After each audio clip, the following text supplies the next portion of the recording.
Sorry about that. I had to get my uniform on. Hello, everyone. Happy spooky season. Oh, it's spooky season. I love spooky season. So I'm going to assume that you read the title and had 3 separate reactions. 1, why is this video called YAPPATRON? YAPPATRON 3000? What the fuck is that? 2, what does Prologue mean in this context? What are you, writing a novel? And finally, and probably most importantly, number 3, Sonic.exe, Dead by Daylight, in the same sentence? And I will gracefully answer all of these one by one. Number 1, what the fuck is YAPPATRON 3000? YAPPATRON 3000 is my new series that I'm starting. It's kind of like a ADHD and autism fueled version of a video essay.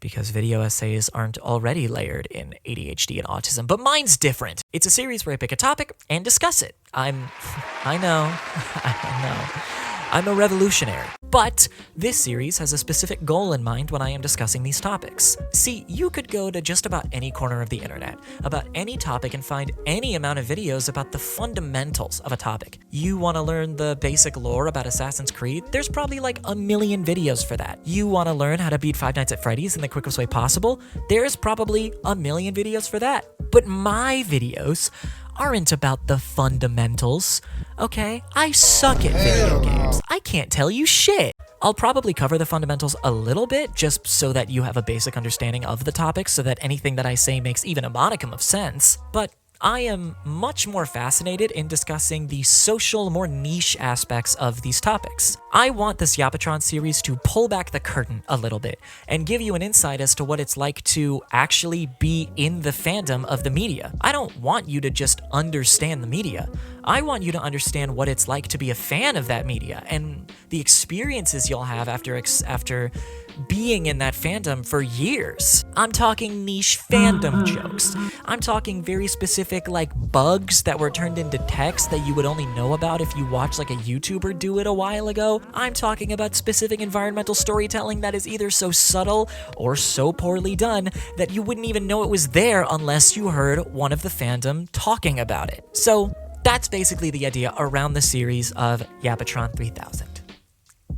Second question, what the fuck does Prologue mean in this context? What are you, writing a novel? No, I'm not writing a novel, not because I haven't tried, but it took me like 4 days to write a 19-page script for this video. Okay, do you think that I have the attention span to write a novel? You think too much of me. So I planned for the first video of this series to be about ULTRAKILL. I really did. But then, like, life got in the way, and that video is gonna be so much more work than I thought it would be, and it's gonna take so fucking long to make. I am in agony. I'm in hell. I am in agony. Thus, this is sort of a smaller mini-sode that is like a trailer teaser introduction to the series of YAPPATRON. Hence, Prologue. You get it. You get it. You're smart. Also, Prologue just sounds like really official. Like, it sounds really official to be like, this is the prologue of my series. Yes, you won't understand the rest of my series unless you have watched this specific video. Last question, and again, probably most importantly, Sonic.exe? Dead by Daylight? In the same sentence? Yes, yes, and yes. Foreshadowing this video with a tweet that I made on my twitter.com. Go follow me, by the way. It's in my about section on my YouTube page. Go follow it. One night on a call with my girlfriend, I decided that I wanted to show her Sonic.exe because she had actually never seen it before, which blows my mind, by the way, but that's neither here nor there. I had actually never played through Sonic.exe myself. So I went to find a download link for it, and I ended up downloading a remake of Sonic.exe. And we played through the remake, and it was really good. And then I ended up downloading the original because I wanted to play through the original, and so I downloaded the original, and we also played through the original. The original is definitely a game. I think the nostalgia blast that I got from playing it definitely carried it a little bit, but it is very outdated, although there are still a lot of things that I like about it, and actually some things that I prefer to the original than what they did in the remake. Although, the remake is also, like, really fucking good. The remake's also really good. But then the following morning, I saw this video on my YouTube recommended. It's like they knew. And I watched through it, and it was a really good video, and you should go watch it. Link is in the description. And basically, the video was outlining the evolution of Sonic.exe through the years, and how Sonic.exe has evolved and in many ways gotten a lot better over time, especially from the very rocky place that it started from, if you know, you know. But you know what? I'll say it. I'll be the first one to say it. I am a 20 years old, fully cognitive adult who goes to therapy. And I love Sonic.exe, okay? Sonic.exe is my shit, and I love it, okay? I love it. It's probably top 3 favorite creepypastas. I cannot say that it's my favorite without thinking about it more, but it's definitely top 3. It's definitely top 3. Sonic.exe holds such a special place in my heart because it was one of the first creepypastas that I ever not only interacted with, but that I believed. Sonic.exe, I fully believed was real. I thought that shit happened, bro. Do you know how scary that is to think that that happened? I was terrified. I remember watching Markiplier play it on my fucking Android tablet in my bed, cowering under my Sonic the Hedgehog blanket, because I thought Sonic.exe was gonna be in my room. Man, I should really get some water from the fridge, but I can't, because Five Nights at Freddy's will be there. And this is important context for the main meat of this video, which we are going to transition into now.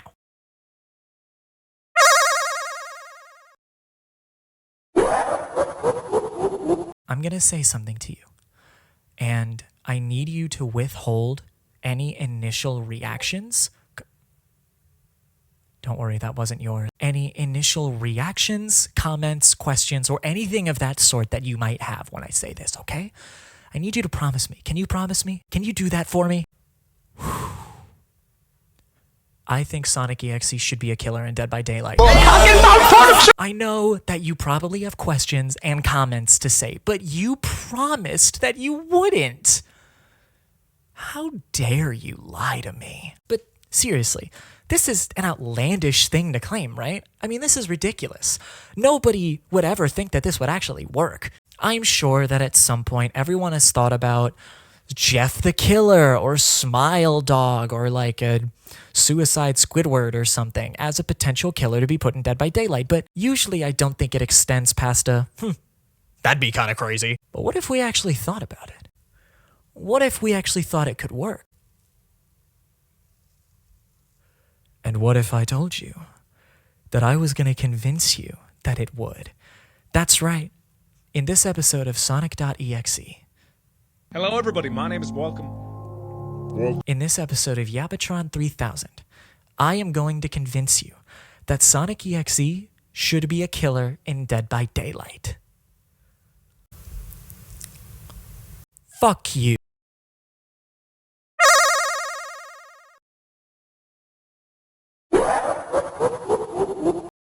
Now, arguably, this is a task that's a little too big for me to handle on my own, so I'm getting a little help from the Red Wall. Plus white cord. Guys, I gotta level with you. I don't know how this got here. I didn't paint this wall red. It just kind of is red. Like I had like a big flag on here and a couple posters, so I guess I didn't like notice the wall color, but I didn't paint this wall red. That's probably fine. That's probably fine.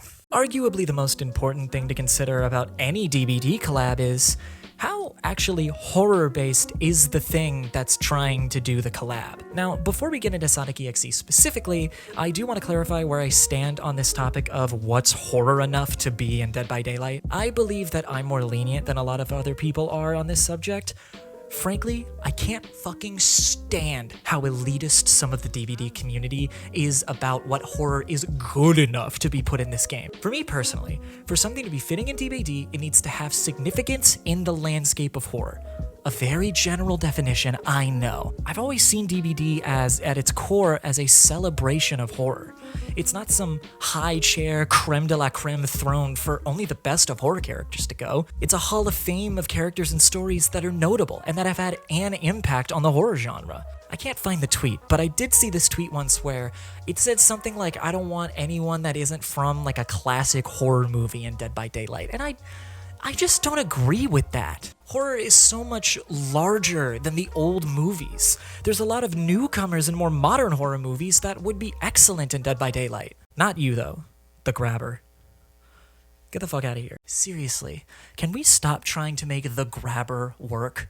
Okay, I watched Black Phone and I didn't like it, which means that it's a bad movie. Just to name a few that aren't classic horror movies, Silent Hill and Resident Evil have been amazing gaming horror icons added to the game. Resident Evil even got 2 chapters, and most people preferred the second chapter, so clearly horror outside of the old movies is a concept that's already tried and true. But the 2 very specific characters that I want to talk about right now are Vecna and Springtrap.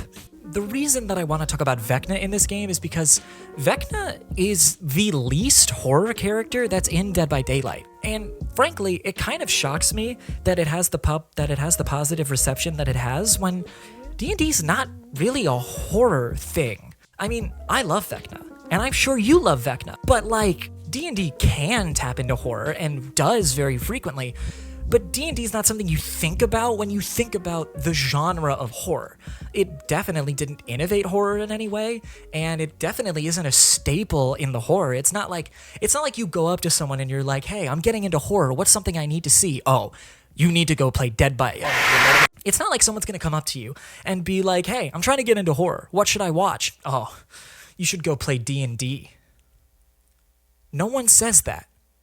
That's not a thing that happens. And I kind of love it for that. I think Vecna is an example that, like, you can push the envelope of what's considered horror enough to be added into Dead by Daylight. I mean, frankly, I don't think I would have put Vecna in Dead by Daylight, but they did, and it works, and Vecna's awesome. And the 2 survivors that are put in the game are also pretty loved by most of the community. It's such an interesting case to me to see Vecna be in the game and be as loved as he is, even though he very much goes against a lot of what these more elitist or more specific people say should be considered for collabs in Dead by Daylight. And I think that's a good thing. I think it's a good thing when we get characters like that push the envelope of what can be considered horror and broaden the horizons and broaden the scopes of all of the different aspects of horror that we can put in the game. I think it does nothing but expand Dead by Daylight into being something more.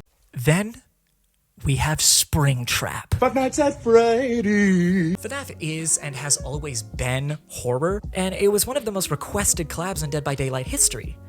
So why am I bringing it up here? I bring it up because though FNAF has become more mainstream adjacent in the last couple years, FNAF is the closest thing in the game that we have to creepypasta internet horror. Yeah, I know FNAF isn't a creepypasta, but you get what I'm saying. I mean, a lot of people talk about Slenderman and Five Nights at Freddy's in the same conversation, and Slenderman's like the most famous creepypasta, so like it's in a similar vein. FNAF has always been very stylistically different from a lot of other more mainstream horror games. At least the old ones were. The new ones are a little bit more traditional, which, you know, hey, series has to evolve, and I liked Secret of the Mimic and Ruin. I liked those 2. But I just miss what we used to have. Oh my god, bro. Sound like a fucking boom. But the specific thing that I want to talk about the old FNAF games is that they captured the exact same energy that creepypastas do. There's an intimacy to it. You're just a guy in an office, and there's 4 animatronics coming to kill you. The gameplay is simple, but the atmosphere is so dense. And that's what I love about creepypasta.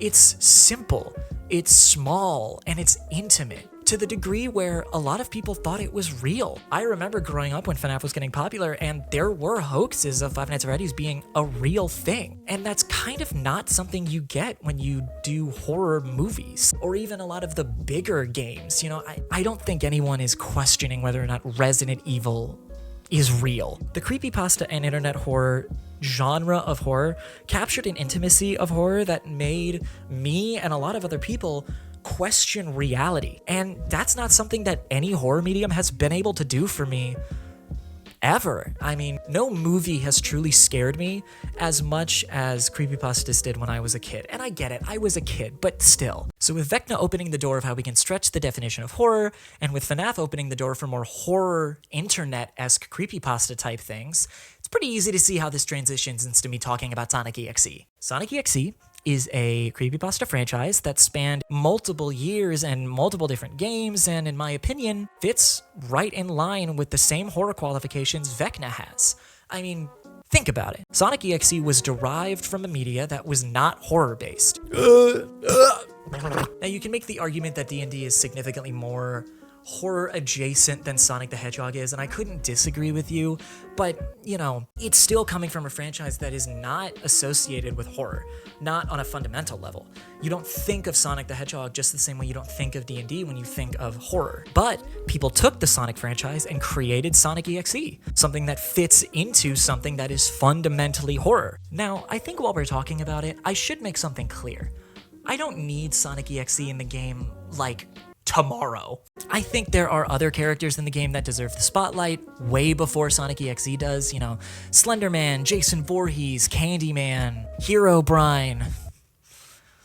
That one was only half a joke. I'm more so saying that at some point, I do think it would be worth considering. Now, obviously I am biased because I love Sonic.exe, but Sonic.exe is inarguably more fundamentally horror-based than Vecna, and frankly had a very similar internet presence that FNAF did. Had in past tense, because obviously one franchise has far surpassed the other. Now, despite all of this, I know there are going to be a lot of naysayers that don't like Sonic.exe, that think it's cringe, that think it's too corny, too kid-like, not good enough, or just overall too low quality to be in Dead by Daylight. And to that I say, a lot of original horror movies are not that fucking good.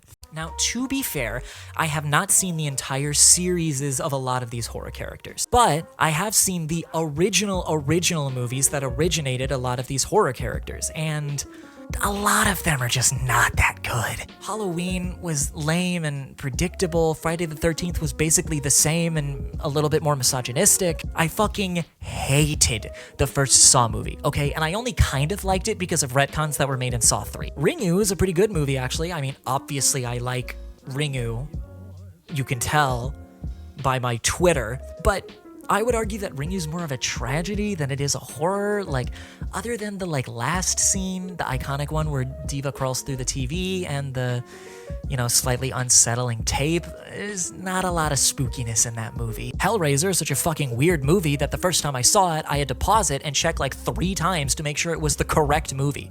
And I didn't feel confident until I saw Pinhead. It didn't really scare me. I was just kind of baffled the whole time. They didn't even get the version of Freddy Krueger that people like. And Freddy Krueger is a pedophile. There's points to criticize in every single one of these horror characters. And look, I love a lot of these movies, okay? I hate Halloween, but I also love it at the same time. I hate Friday the 13th, but I also love it at the same time. And I'm not even trying to make the argument that these characters don't deserve to be in Dead by Daylight, because they absolutely do. But it's not because their movies are good. It's because these characters are classics, staples, they're icons in the horror franchise. My point is that these characters are not iconic because their movies are good. They're iconic because of what they did for the genre. One of the sentiments that's always been the most interesting to me whenever you have conversations with people about horror, especially an older generation who grew up with these movies coming out in theaters, is this sentiment of you had to be there. Horror movies, more so than almost any other genre, are extreme products of their time. And you can tell a lot about what a society found scary because of the horror movies that became iconic from it. Sure, watching the first Halloween movie in 2025 is kind of like trying to etch a script in stone, but if you watched Halloween in 1978 when it first came out, it would have blown your fucking mind. Sure blew all the adults I know that went and saw it. Slasher horror just wasn't really done like that before then. It was new, it was novel, and it was iconic because of that. And even today, Michael Myers, Jason Voorhees, these are still extremely striking characters. Even if their movies are bad, the characters aren't. And a lot of that comes down to really good character design.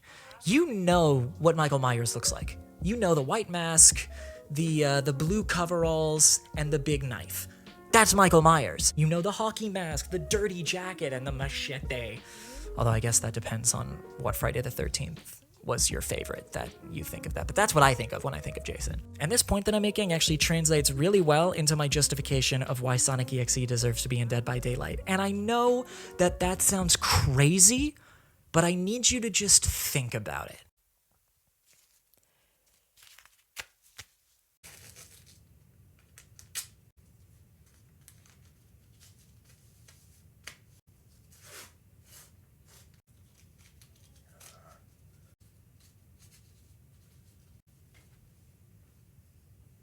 The X got a little fucked up there, so I had to fix that up really quick. My first point is, when I talk about Sonic.exe, we all roughly have the same image in our head of what the character looks like. Sonic's body with the black eyes and the red pupils and sometimes the really jagged yellow teeth. And you might even be thinking of his catchphrase, I am God. So even if you don't like Sonic.exe, or you think his catchphrase is corny, or you think his design is cringe, it is iconic. His design and catchphrase were catchy enough to where it's made an imprint in our minds. When you hear the name Sonic.exe, everyone has the same reaction to it. Everyone has the same image in their head. Very similar to how if you say the name Michael Myers or Jason Voorhees, everyone knows what they look like, and everyone has roughly the same image of what that character looks like. There's iconic costume design details in that character that just hit. Secondly, just like a lot of horror. Secondly, Sonic.exe was also a huge product of its time. If you indulged in internet horror during the year of 2011 and beyond, you know Sonic.exe. It was developed during the peak of creepypastas, the game itself only being published like 2 months after Slender Man came out. Hell, I'd go as far to say that Sonic.exe is probably one of the most iconic creepypastas that was ever released. Markiplier, Jacksepticeye, PewDiePie, even MatPat played the game when it first came out, and not only them, but hundreds, if not thousands of other content creators played it when the game was released. If you search up Sonic.exe on Google and go to videos, you get over 8 million results. To put that into perspective, if you look up Jason Voorhees on Google and go to videos, you only get 2.7 million results. Doing the same with the term Friday the 13th will get you just about 6.5 million. Now, obviously, this doesn't mean that Sonic.exe is more iconic than Jason Voorhees. That would be a crazy thing to claim, but it does showcase the impact this character had on internet horror. As a final, probably more fair comparison, if you look up Slender Man with the same conditions as stated previously, you get about 5.5 million results. Again, this is not to say that Sonic.exe is more of an iconic creepypasta than Slender Man, but it's clear that Sonic.exe saturated the creepypasta market significantly. Whether that's a good thing or a bad thing is, kind of a null point because it's true. The saturation that Sonic.exe provided cannot be ignored.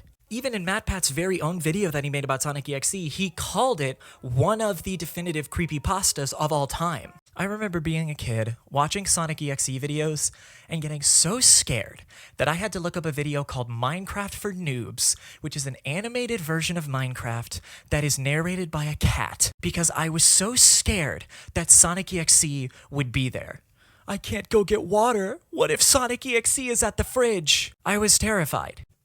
And that is horror! Finally, there was the question of Sonic.exe's influence. And, as I mentioned previously, even if you don't like its influence, you kind of can't ignore that it did have influence. Sonic.exe was for sure not the first creepypasta to take a beloved game character or video game character and turn them creepy and demented.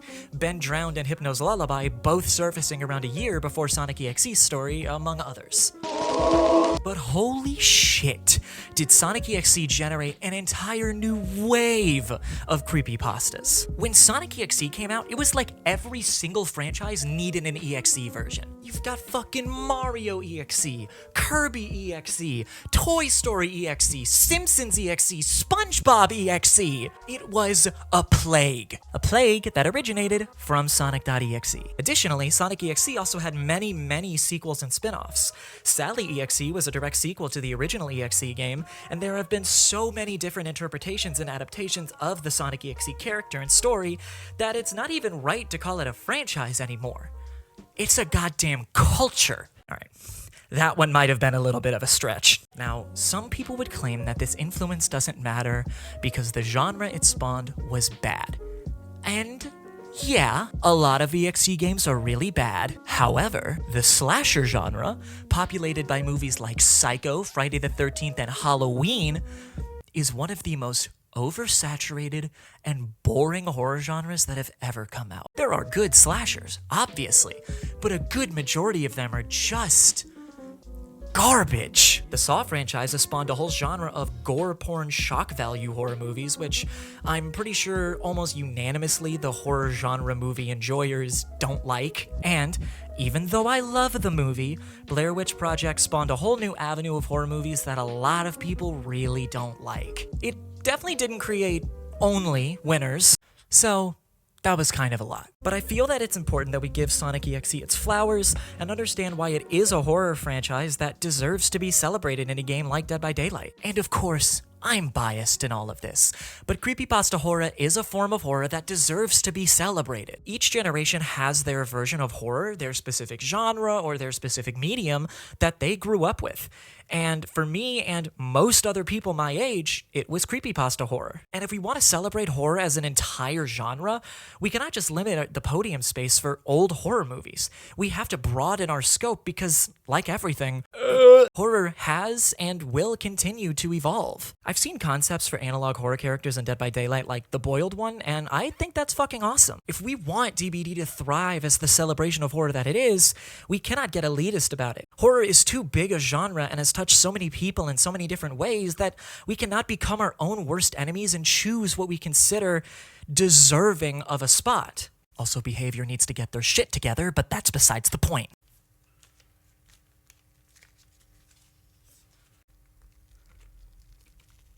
I don't know why I thought this X would stay on.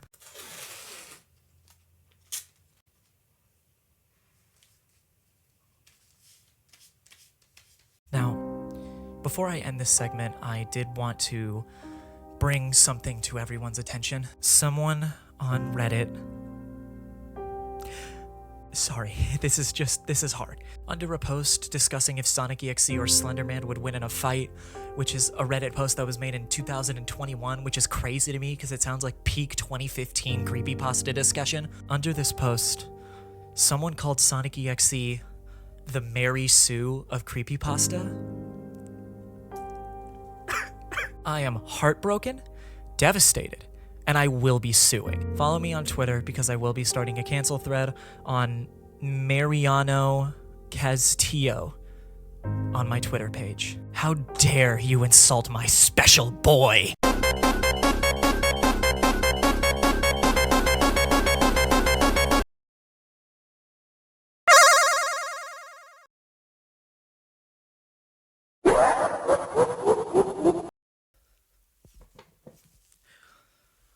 I have a chair now. Fun fact about me getting this chair, when I went to grab one of the chairs out there, there was a spider on the one that I grabbed first. So you might be wondering, oh, did you bravely take the spider outside? No, I just picked a different chair. I have arachnophobia, spiders are gods, I will move out of my house. Now that we've discussed why Sonic.exe deserves to be in the game, let's talk about why I think Sonic.exe would actually be a really cool addition to the game in terms of, like, the character being in the game. And the first thing we are going to talk about, and the thing that I am the most excited to talk about, is the music. Music make you lose control. Music make you lose control. I see you.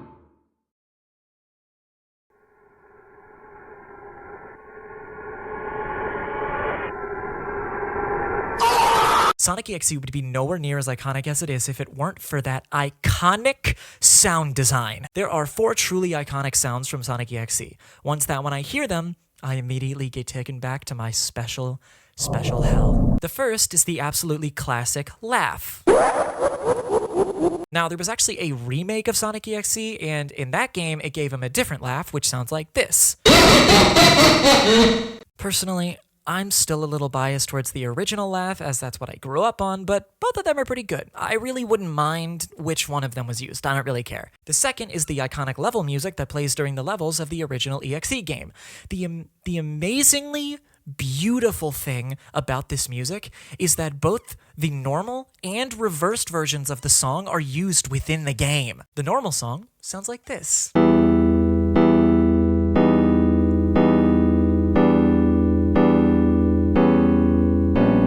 The reversed song sounds like this.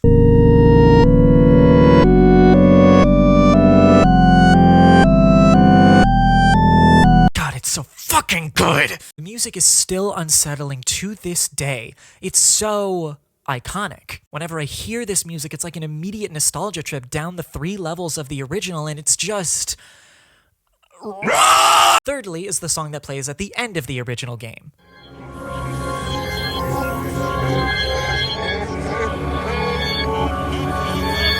This song is not as important to me as the other ones, and it's maybe one of the songs that kind of dip into the trying too hard to be scary realm, but I do remember that when I first heard this and saw the images of those decapitated heads on pikes, I was fucking losing it. I mean, this shit was in my nightmares for years. Okay, maybe not years, but, you know. I'm being hyperbolic for the sake of the video. Lastly, and most impressively, Sonic.exe managed to rewrite a sound that I originally connected to something else.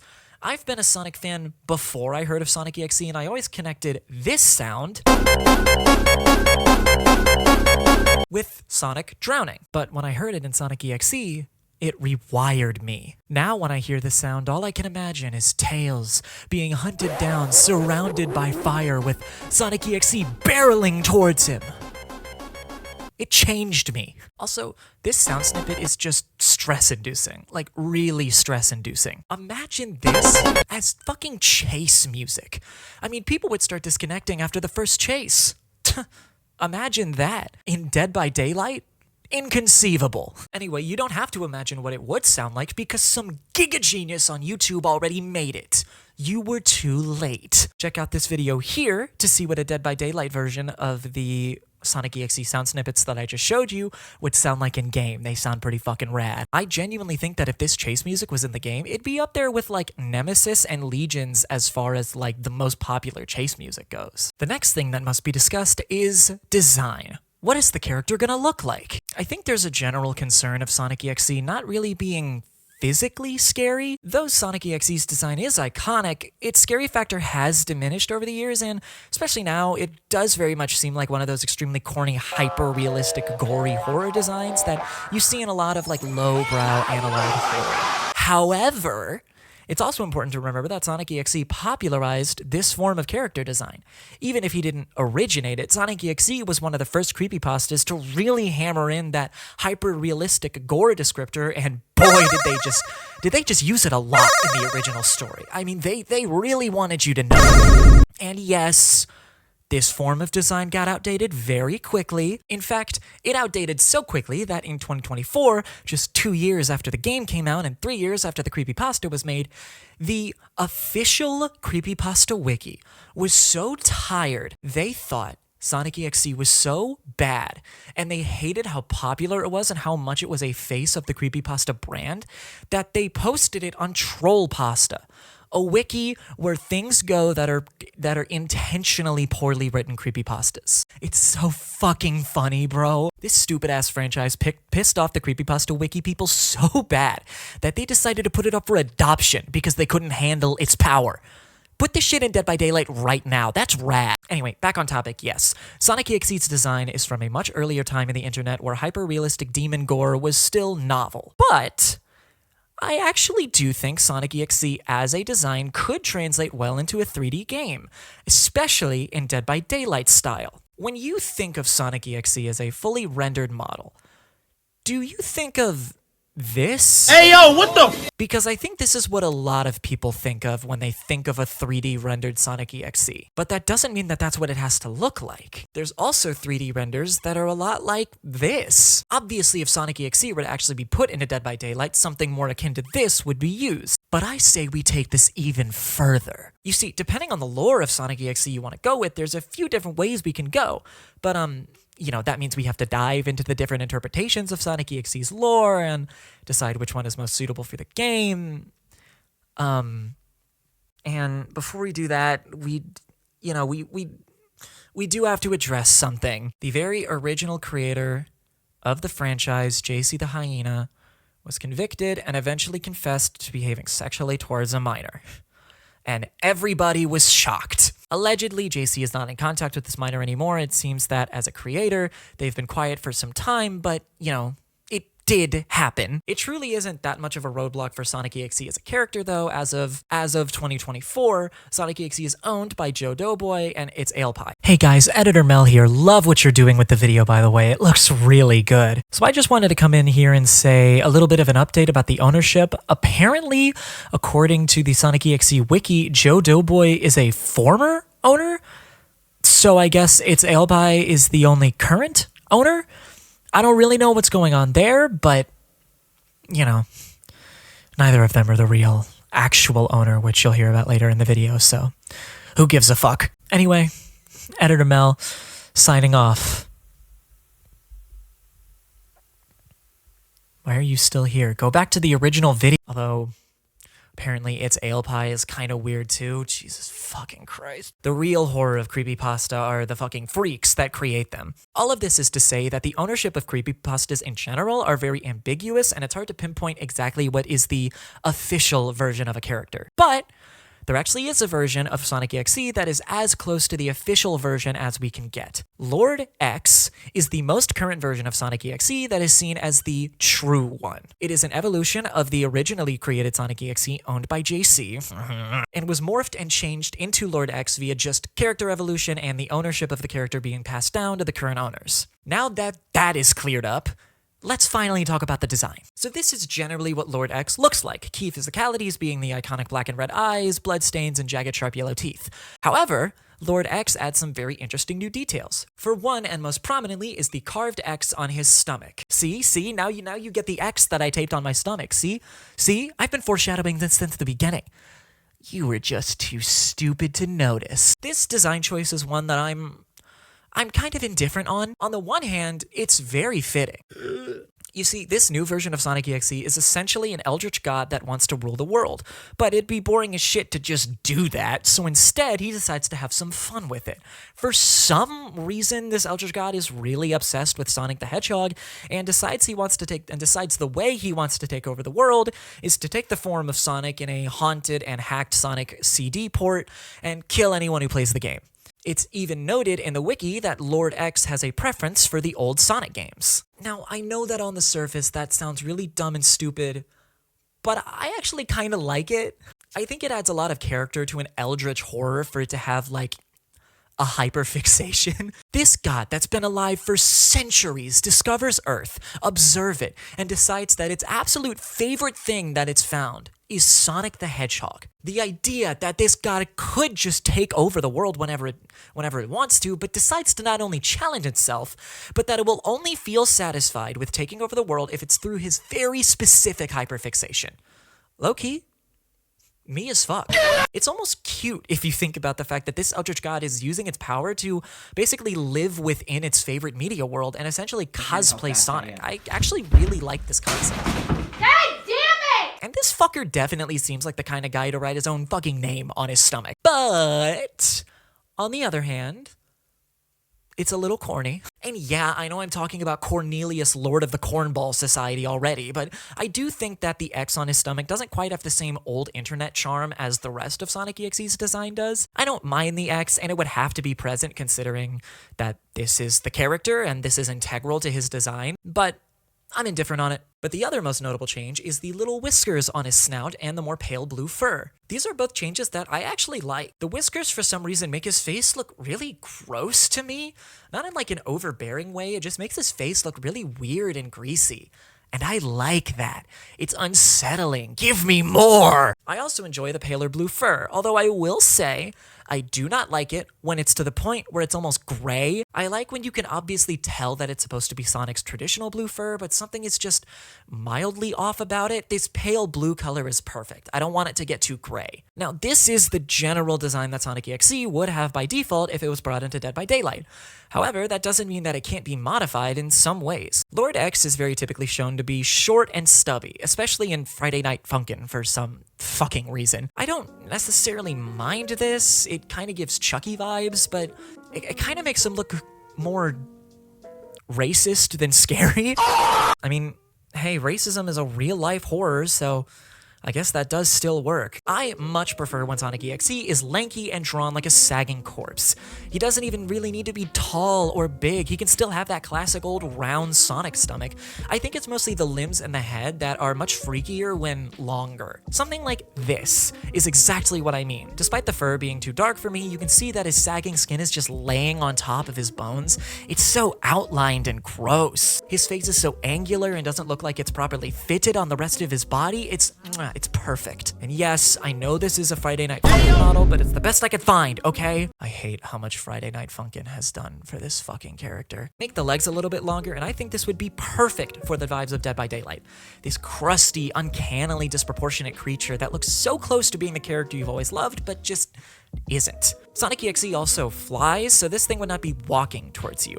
I imagine it hovering above the ground, sort of like how Crossui does in Headform. Don't worry though, that's the only similarity this character will have to Crossui. We certainly wouldn't want to make another version of that killer, now would we, behavior? Now, as Sonic.exe is moving around, I sort of wanted to have the vibe of like a corpse being dragged along like a puppet on strings. The limbs are floppy as they move, the mouth is loosely hanging open, the eyes are just bloodshot and wide, unblinking. Very similar to the way that like Ermac moves in MK1, moving like his body is being dragged along by whatever dark and twisted, slightly autistic force is moving him. Now that we have the basic default character design out of the way, the next thing I want to talk about is the cosmetic of the characters. Because, like Sonic.exe, behavior wants to jump out of our computer screens and steal our fucking wallets. Now, there are actually some cool cosmetic options that Sonic.exe could have. For one, I think just having the traditional Sonic.exe look, the one that started it all, would be awesome. Remove the whiskers, brighten up the fur a little, change the eyes and shoe color, remove the X, and bam. It's basically just a recolor of the default, super easy, and it's the design that most people think about when you put in Sonic.exe. It's kind of like having the classic Ghostface in, you know?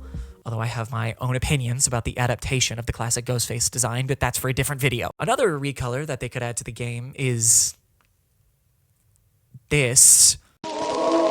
This is known as the decayed form or the empty vessel form, a hollowed out green rotten version of the original Sonic.exe Lord X design due to the antimatter that makes up the Eldritch God, slowly causing the skin of the original Sonic vessel to decompose. I fuck with this design so heavy, and I think it's the scariest Sonic.exe has ever looked in any adaptation to date, and thus believe it should be a recolor in the game. But these two designs are just covering the different looks of the Lord X adaptation of the character, which is not the only adaptation. One of the more popular adaptations of Sonic.exe is Sonic.EYX, and this is one that a lot of people consider to actually be good. The main look for the character is this. Holy fucking shit. Obviously, this would probably have to be a legendary cosmetic because these long-ass draping limbs and more slender head and torso are not things that can be given up. But I mean, holy fuck. This design is awesome, right? It's so much, but I don't get the sense that it's trying too hard to be scary. This version of Sonic.exe's lore is pretty up in the air and is apparently being rewritten right now, so stay tuned for that. They should make him woke. I don't think Sonic.exe gets woke enough. But from what we do know, EYXs are living organisms that made a truce with a species of parasites, and now said parasites take residence in every new EYX that is born. This specific EYX is one that haunts a Sonic ROM. Why Sonic? Why haunt a game? Perhaps we'll never know. But this design is just cool as shit, and the game is actually really good too and absolutely deserves to gain recognition. I mean, just fucking look at it. Another cosmetic? Locked. The final design I want to bring up is Rewrite.exe. This is one I'm actually very unfamiliar with and only discovered while doing research for this video. As the story goes, a shady priest created a program where you could speak directly with God to take advantage of desperate people and make some extra money. You know, gotta get that hustle up. Thinking this was just some bullshit program, the priest published it.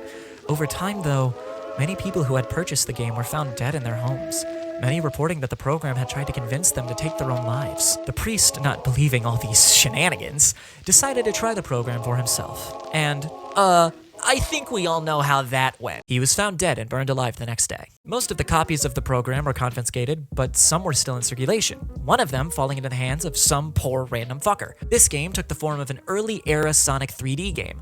And I'm not talking Sonic Adventure early era, okay? I'm talking Sonic Fighters early. Yeah, I actually have played that game.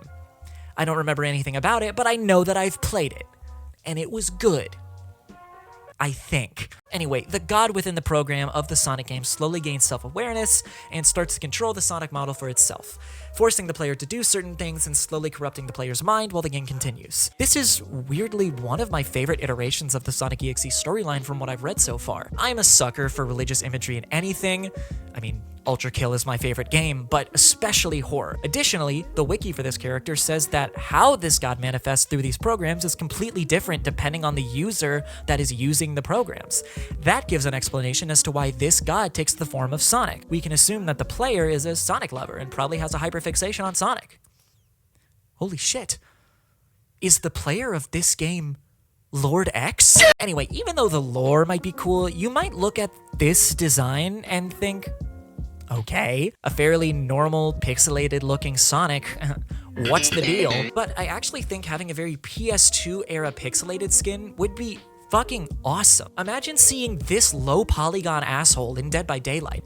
I think that'd be cool. Tapping into this pixelated horror archetype for character design would go unbelievably hard. So cosmetically, there's more to work with Sonic.exe than you, yes, you, probably thought. To wrap this segment up, I briefly want to touch on the gameplay element of the character. Depending on how this video does, I'll make a secondary video fully breaking down what I think a good power for the character would be. But as of right now, I just want to very quickly justify that, like, you can kind of make Sonic.exe do, like, anything. I remember being in elementary school and playing, like, you know, like, pretend, like, you know how you would, like, I don't know if this was the thing that only I did with my friends at the time, but, like, you would do a thing where you'd go out to recess, you'd go on the court, and you'd be like, pick a character, you're that character, and we're gonna pretend fight.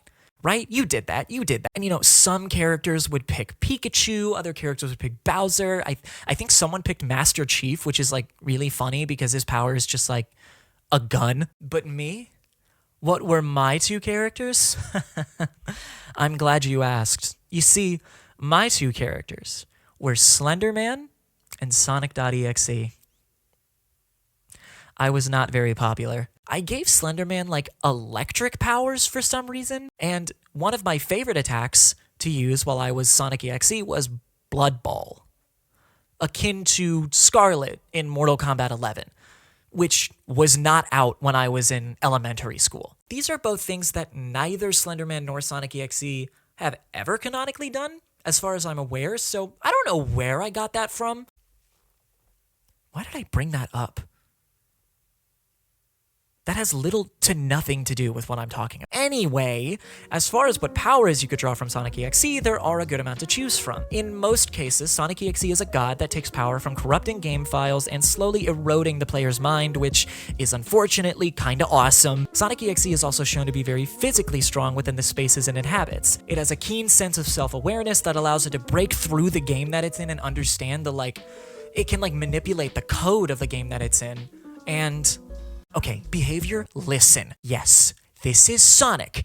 The character is fast and does frequently chase down its victims, but I swear to God, if you make this a dash killer, I'll lose my fucking mind. Don't make this a dash killer. Do not make this a dash killer. I don't want it to be a dash killer. There are so many cooler things you could do with this character's power set, man. Fuck! Sonic.exe has a very nichely powerful set of abilities that would be uniquely challenging to incorporate into Dead by Daylight. And if it were incorporated, might push Dead by Daylight's concept of what can be a killer power to strive for new heights. I mean, imagine you have a killer that has a power that's like fourth wall breaking, or does something with, like, you know, not literally, but has the effect of doing something with the game's code. Like, that would be so cool. Or who fucking knows? Maybe you can just give Lord X slaughtering strike and call it a day.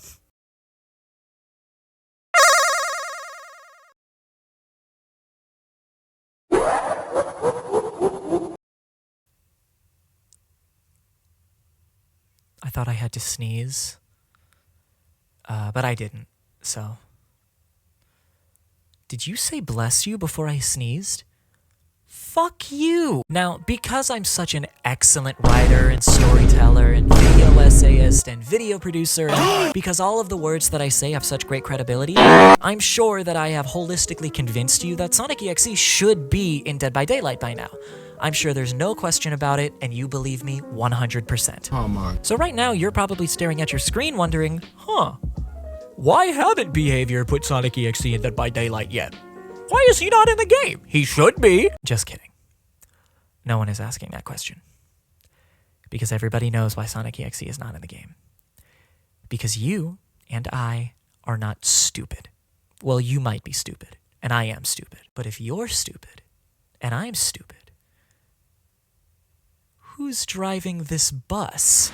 I don't want to end this video on a negative note, but I'm pretty sure you came into this video knowing that there's probably a less than 0 chance of Sonic.exe ever making it into Dead by Daylight. And I don't like to say never. Never say never. Wilder things have happened, but it'll definitely not be for the foreseeable future. And even though I know that you know that I know that you know that I know that Behavior knows that you know that I know why Sonic.exe won't be in the game, I do want to go over the 2 biggest reasons why I think Sonic.exe will not be in the game ever, or will at least take a very long time before it's even considered. The first one is controversy. And no, I don't mean with JC the Hyena or the grooming shit. I don't even mean with the new owner who people think is like an asshole or something. When I say controversy, I mean that Sonic.exe's inclusion would be probably the worst PR move that Behavior's ever made. And that's saying a lot because Behavior's made a lot of bad decisions. It's no surprise to anyone that a lot of people dislike Sonic.exe. A lot more people than I think should, but a lot of people really do. Whether it be because the original story is written poorly, the cringy character design, the overabundance of cliches and horror tropes, or because the EXE genre that it spawned is full of a lot of bad games. Yeah, there's a lot to not like about this franchise. And even though and I know that many others think that as of right now, Sonic.exe is really good and that we all really like it, it is a nichely liked creepypasta. It's not as widely known or as liked as like Slender Man. I mean, Slender Man got his own movie. And it was bad, but he got his own movie. On top of that, there are many other horror characters that definitely deserve to be put in Dead by Daylight long before Sonic.exe. So even if unanimously we all loved Sonic.exe as a franchise, there are a lot of characters lined up that need to be put in the game and need to have their spot in the game before Sonic.exe is even thought about. If there was like a queue for horror characters that are going to be put in the game, Sonic.exe is way in the back of it, where he should be, even though he's my special boy. So with the generally poor public opinion of Sonic.exe, the several horror characters that need to be put in before him, and the state of the game of Dead by Daylight, all of that is getting in the way of him being in there, and I think right now it's for the best that he doesn't get put in Dead by Daylight, even if I've spent this whole video talking about how I think he would be a good addition to the game. Another reason why I say that, and I think the most important reason why Sonic.exe will probably never see the light of day in Dead by Daylight, is the licensing. So Sonic.exe, the concept and the original story are owned by the aforementioned co-owners that I mentioned earlier. But Sonic.exe is technically owned by Sega because it is fan fiction of the intellectual property that is Sonic, which Sega owns. Theoretically speaking, Sega could sue anybody that makes money off of Sonic.exe. Now, because Sega is, as far as corporations go, a cool company, they don't do that, but they probably could, because they're using the official sprites of Sonic, modified sprites, yeah, but they're still like almost one-to-one official sprites of Sonic, and they're using his likeness, they're using other characters' likeness. I mean, the character is called Sonic.exe. I don't think they have any legs to stand on if Sega goes for them. You can give him the top surgery scars and the weird eyes, but like, that's Sonic. And Sega owns Sonic. Which means that if Sonic.exe were to ever even be considered to be put into Dead by Daylight, Sega would have to agree to it. And I'm sorry, guys. I just don't see how that would ever be possible? You're telling me that the gaming company that makes like one Sonic game a decade that ranges from god-awful to maybe okay is gonna sign off on this? No fucking way. And even with Sonic being edgier than a lot of his competition, Sega has never done anything even remotely close to the gore and the edginess of Sonic.exe. Except for that one anti-piracy screen that they did. That was scary. Why did they do that? Who did they get the people that worked on Sonic.exe to make that? Like, what the fuck? What the fuck? Why did you do that, Sega? What the fuck? Now, there is a hopeful part of me that has this idea that Sega might sign off on something like that. Even though the chances of it are probably extremely minuscule, there is a part of me that's like, maybe they will. Maybe they would. But even if they wanted to do that, Sonic is such a widely appealing character that they would be alienating like half of their audience if they dipped into this medium. Like, okay, imagine being little Johnny. You're like 6 years old. You're little Johnny and you love Sonic.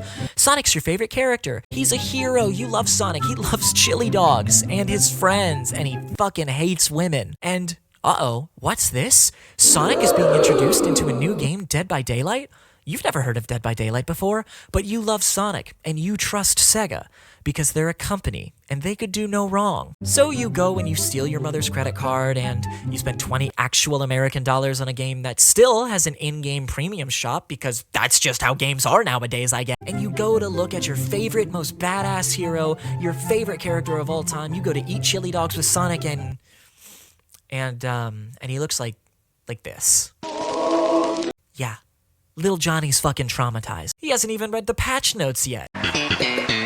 It would alienate a lot of younger audiences because they couldn't participate in that. And with how some parents are, I think Sega would maybe get sued. I definitely think that Sega promoting that kind of violence in their mediums that have so far been a family-friendly character and a family-friendly set of games for kids to play, I could see a lawsuit happening from that. People have sued video game companies over less. And not only the children, but I do feel like actually a good portion of the adult audience would be alienated because, as I mentioned before, a lot of people don't like Sonic.exe. And so to see Sega promote it on an official basis would probably not be something they like very much. So from a PR perspective on both Sega and Behavior's account, not a good idea. And it hurts to say that. It really does. But, you know, that's the reality of the situation. At the very least, I hope this video described why Sonic.exe could be a good fit for the game if the cards were ever in our hands. As I stated earlier in the video, Slender Man is a character that has been talked about a lot to be in Dead by Daylight, and it's a character that probably will be put in Dead by Daylight at some point. And you know what? When Slender Man does get added, give him some wacky shit. I want him to be doing some crazy shit. I would like Dead by Daylight to branch out the kind of horror that it gravitates towards. There is an entire younger audience that Dead by Daylight is not tapping into that grew up with creepypasta, that grew up with internet horror, and it would be humongous. It would be such a great idea to bring that kind of shit in here. And we know that it would because Five Nights at Freddy's is one of the biggest chapters in Dead by Daylight history. Creepypasta horror means a lot to me. Hell, the Five Nights at Freddy's chapter is what got me into Dead by Daylight. And I hate to see this medium of horror slowly fizzling out on the internet over the years. And, you know, it happens with every genre of horror, but I hate to see people so excited to see this genre of horror just fizzle out. Creepypastas are awesome. Creepypastas are so different than any other genre of horror, and I think they deserve to be celebrated like any other genre does. Well, I think that's enough yapping for one video. This YAPPATRON right here is tired. The next video of YAPPATRON will officially be the first episode. Okay, this is still the prologue, don't forget that. And that one will be about ULTRAKILL, baby. We all love ULTRAKILL. Yeah. So, thank you for stopping by. I hope that you enjoyed the video. I hope that I was able to convince you in any meaningful way. And always remember, happy is spooky day.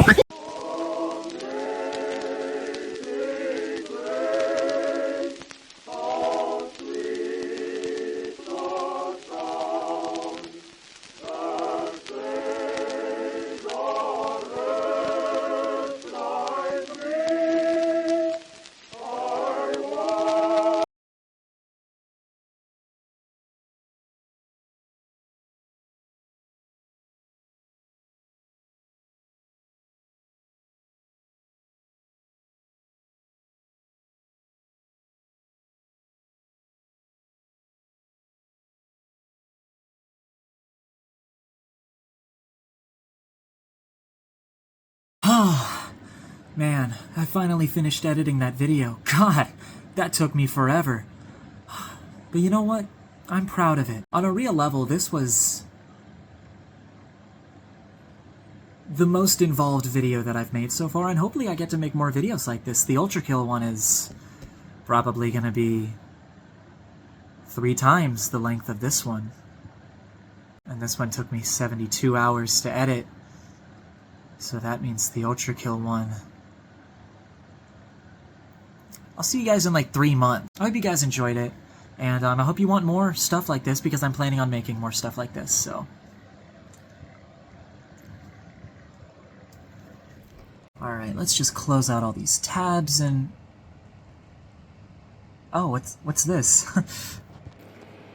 Just here to remind everybody that Sega has made Sonic.exe canon. What? What? No, that can't... That... Oh. That's...